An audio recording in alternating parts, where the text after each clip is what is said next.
Sono già sulle barricate alcuni esponenti e sindaci leghisti contro la sentenza della consulta che ritiene legittima l'iscrizione all'anagrafe come genitore della mamma intenzionale. Se per i 33 casi di Padova si deve attendere, ma si tratta di un atto formale, la decisione della Corte d'Appello di Venezia che dovrebbe arrivare lunedì, il sindaco di Noventa Padovana, Marcello Bano, sul punto è categorico.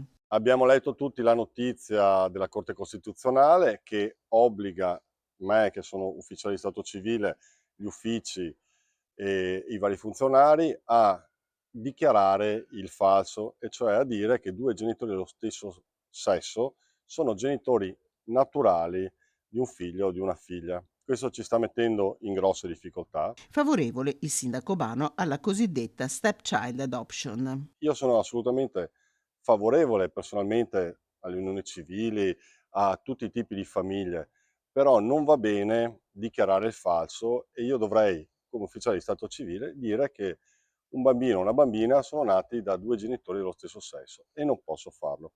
Qualora fossi costretto a dichiarare questo, io chiederò alla prefettura di sostituirmi per fare delle dichiarazioni che non sono assolutamente naturali, che non sono giuste, che non sono corrette, che sono false.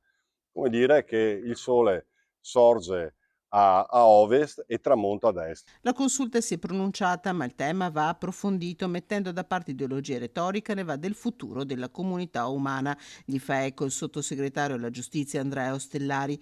Il capogruppo della Lega in Consiglio regionale Giuseppe Panna ribadisce il diritto dei bambini è di avere una mamma e un papà. Dal sindaco Bano la richiesta che a legiferare in materia sia il Parlamento. Non mi risulta che in questo momento le leggi che le fa il Parlamento ci sia una legge che dica questo. C'è una sentenza che noi leggeremo attentamente alla Corte Costituzionale che invece dice esattamente il contrario. Ecco, qua c'è un altro aspetto.